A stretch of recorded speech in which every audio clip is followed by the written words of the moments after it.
मसीह यीशु के ज़िंदा और पवित्र नाम में आप सबको सलाम। मैं हूं pastor Yunus M Salam, PMI Bible college की तरफ से आपकी खिदमत में ज़बूर की तफसीर के साथ। आए अपने सरों को झुकाएं, अपनी आंखें बंद करें, दुआ मांगें। अज़ली अबदी वफ़ादार खुदा, तेरे शुक्रगुज़ार हैं। तू वफ़ादार है, सुंदर है, बनी आदम से प्यार करता है और तू अपने कलाम को तरजीह देता है, अज़मत देता है। तेरा शुक्र करते हैं। तेरा कलाम जब सुनना चाहते हैं, सीखना चाहते हैं, बड़ी मदद फरमा। यीशु मसीह के नाम में आमीन। हम बात कर रहे थे लास्ट एपिसोड में ज़बूर नंबर 1 उसकी 4थी आयत के हवाले से आपके लिए पढ़ना चाहता हूँ। शरीर ऐसे नहीं बल्कि वो भूसे की मानिद हैं जिसे हवा उड़ा ले जाती है। बात हम कर रहे थे कि शरीरों का और राष्ट्रबाजों का मुआजना किया गया है ज़बूर के अंदर, और यहां पर लिखा है कि शरीर ऐसे नहीं है। हमने सीखा था कि शरीर ऐसे नहीं, दैट मीन कैसे नहीं है, क्योंकि राष्ट्रबाज की बात हो रही थी। लाजम है राष्ट्रबाज की बात जब हो रही थी, राष्ट्रबाज की खूबियों को बयान किया जा रहा था। जब ईमानदार की बात हो रही थी तो वो काम बयान किए जा रहे थे जो ईमानदार नहीं करता। जब राष्ट्रबाज की बात हो रही थी तो वो काम उनका तस्करा हो रहा था जो ईमानदार करता है। यानी पहले 3 काम कि वो शरीरों की सलाह पर नहीं चलता, खताकारों की राह में खड़ा नहीं होता, ठट्ठा बाजों की मजलिस में नहीं बैठता। पहले ये 3 काम हैं जो एक राष्ट्रबाज शख्स, खुदा परस्त शख्स नहीं करता। और फिर तीसरी आयत में खुदावंद की शरीयत में उसकी खुशनुदी है और उसका ध्यान दिन रात उसमें रहता है। 2 काम ये हैं जो राष्ट्रबाज करता है।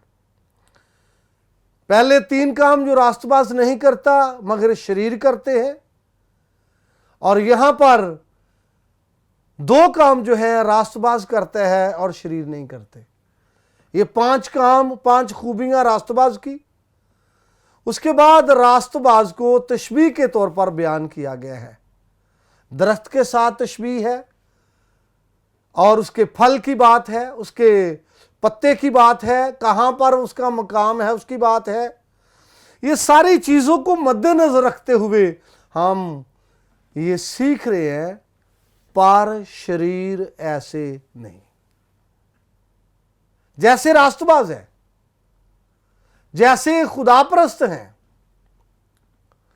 राष्ट्रबाज का ध्यान खुदा के कलाम में है, राष्ट्रबाज की खुशनुदी, उसकी दिलचस्पी खुदा के कलाम में है, लेकिन शरीर जो है वो खुदा के कलाम में कोई दिलचस्पी नहीं रखता।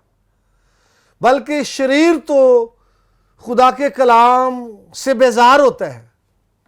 और किसी ने क्या खूब कहा है, जो बाइबल है ये गुनाह से रोकती है, मगर गुनाह बाइबल से रोकता है।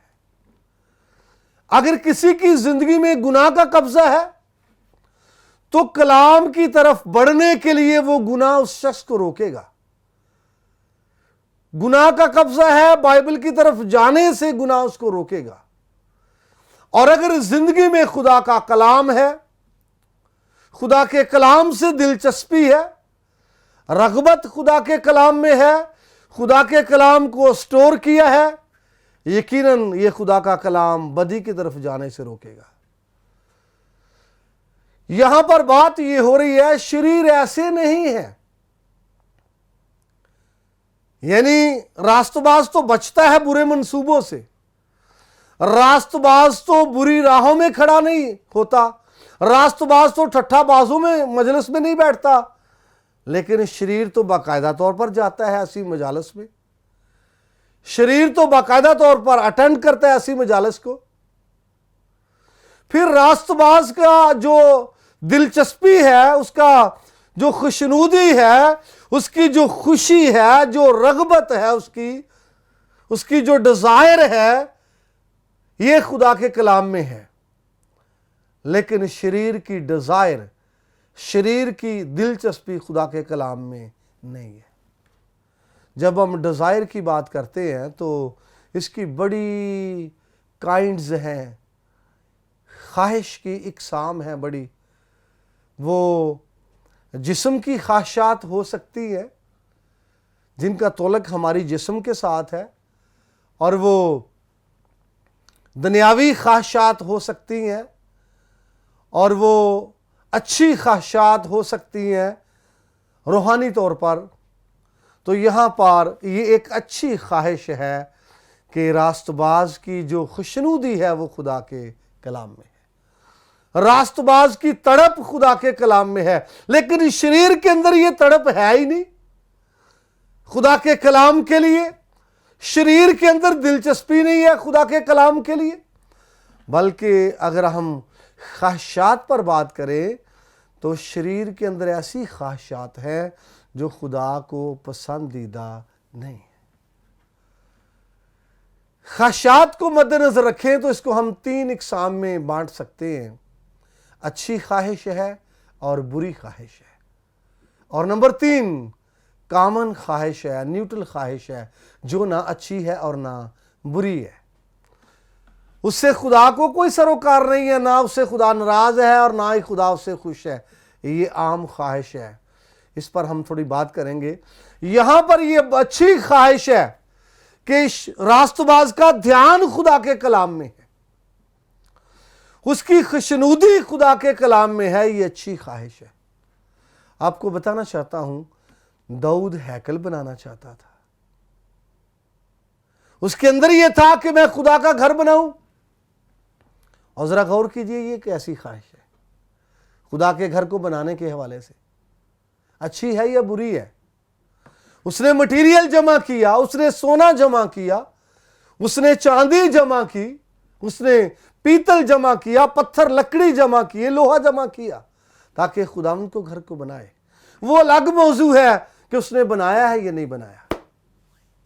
लेकिन याद कीजिए, खुदावंद के घर को बनाना चाहता था। अच्छी ख्वाहिश है। यहां पर रास्तबाज की खुशनुदी खुदा के कलाम में है, ये अच्छी ख्वाहिश है। लेकिन अगर शरीर की बात करें, शरीर ऐसे नहीं है।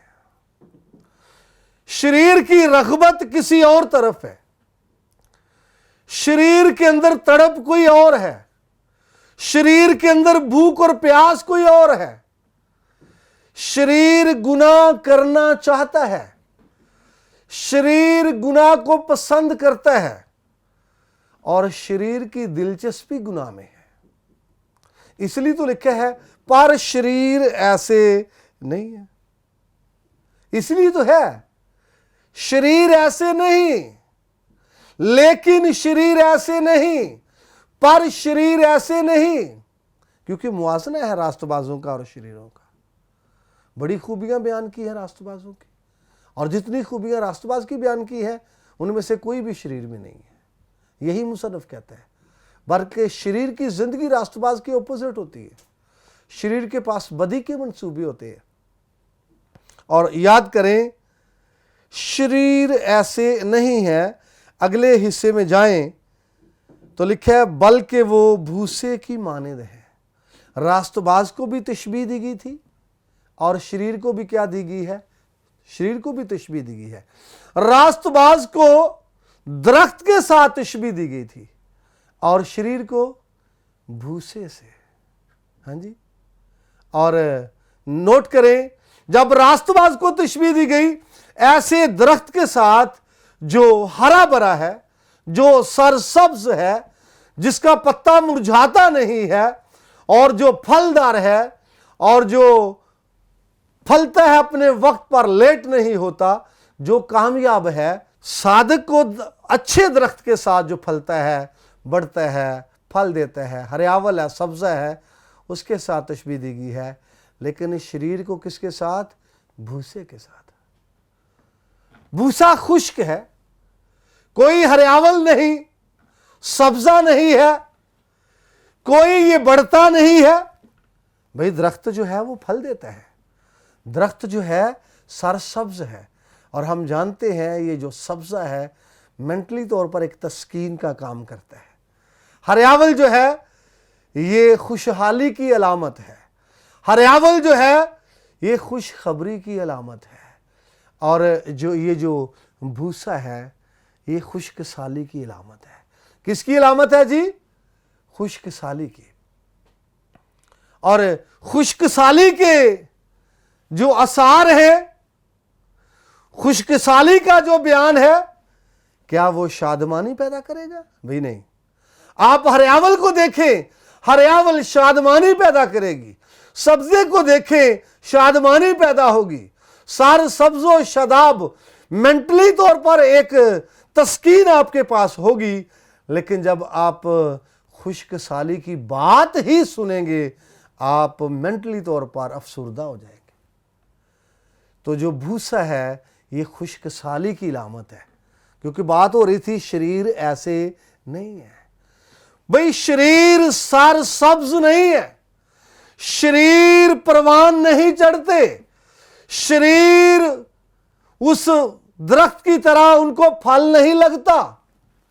और जो शरीर है वो दूसरों के लिए खुशी और खुरमी का बायस नहीं है। इसलिए यहां लिखा है भूसे की मानिंद है। रास्तबाज को दीगर जगह पर, दीगर बाइबल के दीगर मकामों के अंदर रास्तबाज को गेहूं के साथ तशबीह दी गई है।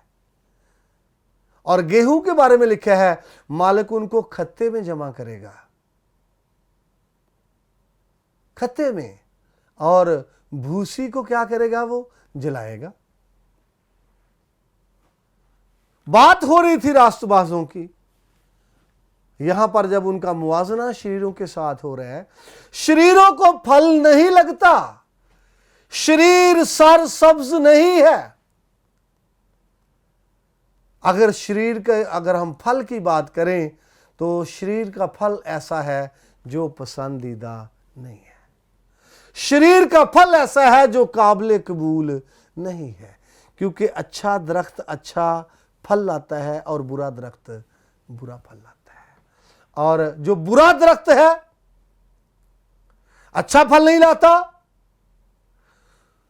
मत्ती रसूल के इंजीली बयान में उसके 3 चैप्टर में वहां पर आपको यह तस्करा मिलेगा, अच्छा दरख्त अच्छा फल लाता है और बुरा दरख्त बुरा फल लाता है।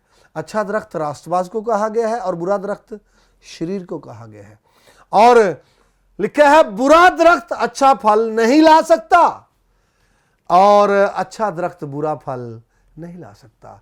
और जो बुरा दरख्त है उसका फल भी क्या होगा? बुरा।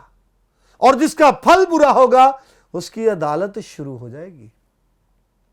अगर आप बाइबल को अंडरस्टैंड करते हैं तो लिखा है अब दरख्तों की जड़ों पर कुल्हाड़ा रखा गया है।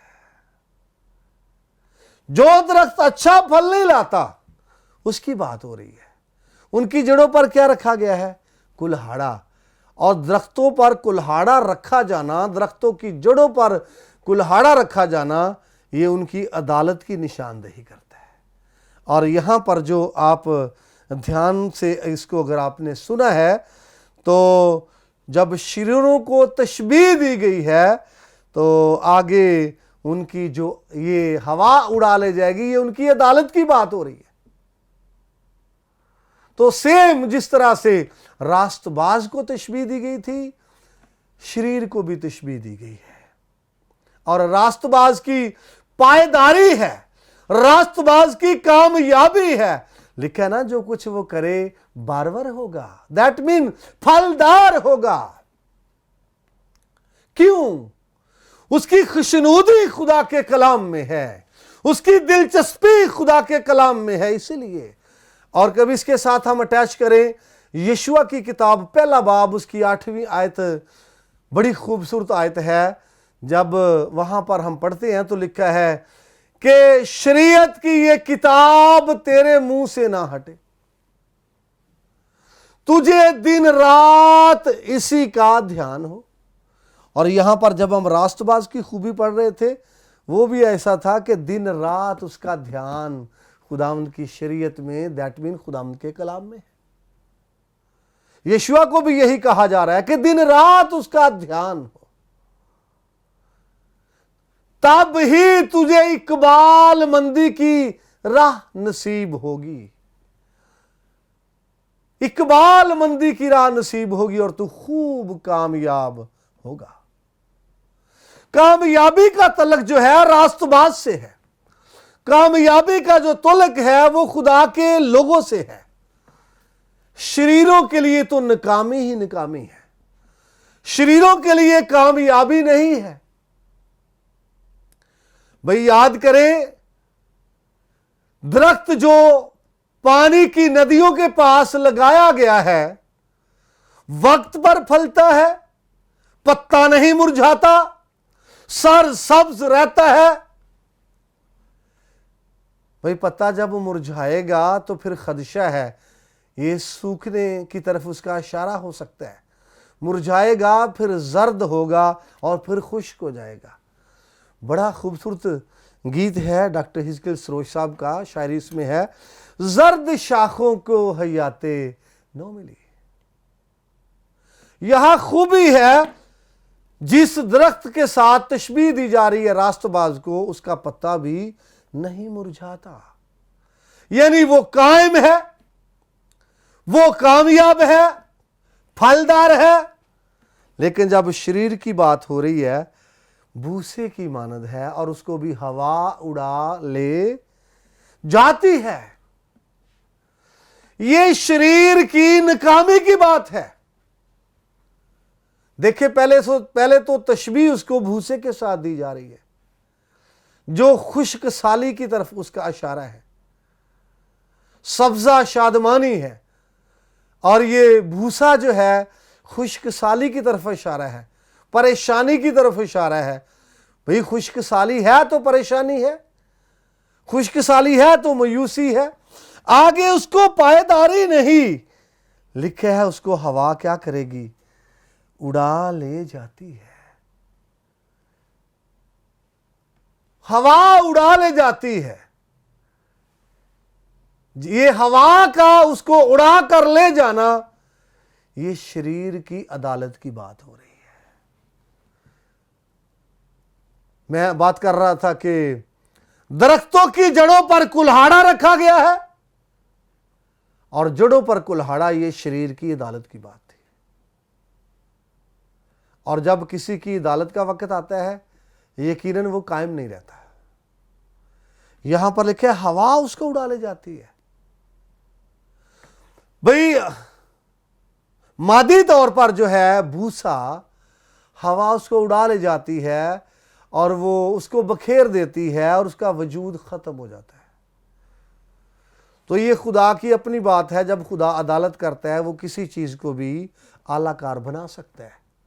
बाइबल को हम पढ़ें, फी ज़माना खुदा ने लोगों की क्या की है, अदालत की है। और खुदा ने जब भी लोगों की अदालत की है, ऐसा नहीं कि खुदा ने एक ही चीज को हथियार बनाया है। जब भी खुदा ने लोगों की अदालत की है, उसने कभी पानी को आलाकार बनाया, और कभी आग को हथियार बनाया, और कभी आंधी और तूफान को हथियार बनाया, और कभी उसने मकड़ी को हथियार बनाया, कभी उसने गैर कौम को वो चढ़ा लाया ताकि हथियार बनाए। ये खुदा की अपनी मर्जी है कि खुदा किस चीज को आलाकार बनाता है। और यहां पर जब शरीर को भूसे के साथ तशबीह दी जा रही है, तो भूसे को उड़ाने वाली जो चीज है वो हवा है। हाँ जी, हवा उसको उड़ा ले जाती है और उसका वजूद बाकी नहीं रहता। और मैं आपको बताना चाहता हूं, जब खुदा शरीर की फी ज़माना खुदा ने शरीरों की अदालत की है, यकीनन जब खुदा ने किसी चीज को हथियार बनाया है, आलाकार बनाया है, तो शरीर का वजूद बाकी नहीं रहा। नूह के जमाने में पानी का तूफान आ गया, सभी लोग क्या हो गए, मर मिटे। क्यों? शरीर थे। और कायम कौन रहे? रास्तबाज। कितनी जानें बच गई? 8 जानें कश्ती में थी, और शरीर सभी के सभी क्या हो गए? तबाह हो गए। हवा उड़ा ले जाती है, ये बात है, हमने पढ़ी है। हवा उड़ा ले जाती है और उसका वजूद बाकी नहीं रहता। पानी से शरीर भर मिटे। सदूम और मूरा की हम बात करें, वहां पर जो गुनाह है वो बहुत बढ़ चुका है, बहुत बढ़ चुका है। बदी वहां पर है, बेइंसाफी वहां पर है, और लोग इस कदर अंधे हो चुके हैं कि लोगों को अपना रिश्ता नाता कोई चीज दिखाई नहीं देती, बल्कि दिलचस्पी गुनाह में है। मर्द मर्द के साथ बदी कर रहे हैं। तो खुदावंद ने वहां सदूम और अमूरा शहरों की अदालत की, और इसके लिए उसने आग को हथियार बनाया। और जो निकल गए वहां से, जिनको खुदा ने निकाला और निकल गए कि जल्दी करो, निकलो, जान बचाने को भागो, निकल गए, और बाकी सब के सब आग से और गंधक से क्या कर दिए हैं? फना कर दिए हैं। जब शरीर की अदालत होती है तो फिर वो बचने नहीं पाता। जब खुदा अदालत शरीर की करता है, फिर वो खुदा की अदालत से बच नहीं सकता। और सदूम और मूरा के लोग मर मिटे और वो तबाह हो गए, और वो लोग वहां से जो निकले, जिनको खुदा ने निकाला, वो बचे और वो जिंदा रहे। 5वीं आयत मैं आपके लिए पढ़ना चाहता हूं। इसलिए शरीर अदालत में कायम ना रहेंगे, ना खताकार साधकों की जमात में। यहां पर बात हो रही थी शरीर की। लिखा है वो अदालत में कायम नहीं रह सकते, क्योंकि उन्होंने खुदावंद जिंदा खुदा की नाफरमानी की। उन्होंने जिंदा खुदावंद के कलाम को रद्द किया। उन्होंने जिंदा खुदावंद के कलाम को हकीर जाना। अब जब वक्त आ गया खुदावंद की अदालत का, वक्त आ गया कि खुदावंद अदालत करे, तो यकीन जानिए खुदावंद जब अदालत करता है तो किसी शख्स की तरफदारी नहीं करता। बेशक खुदावंद रहीम है, बेशक खुदावंद कहर करने में धीमा और शफकत में गनी है, लेकिन जब अदालत करता है वो आदिल मुंसिफ है। जब अदालत करता है फिर तरस नहीं है। जब अदालत करता है फिर रहम नहीं है। जब अदालत करता है तो फिर वो गुनाहों की, कामों की पूरी पूरी सजा देता है। तो वक्त हो रहा है अब कलाम के ख़त्म होने का, तो मैं यहाँ पर इसको ख़त्म करता हूँ और आपसे इजाज़त चाहता हूँ, और आपसे दोबारा मुलाकात होगी नेक्स्ट एपिसोड के साथ। फिर यहाँ से हम इसको शुरू करेंगे और आगे बढ़ेंगे। कलाम के वसीले से खुदावंद खुदा हम सब को बड़ी बरकत बख्शे। आमीन।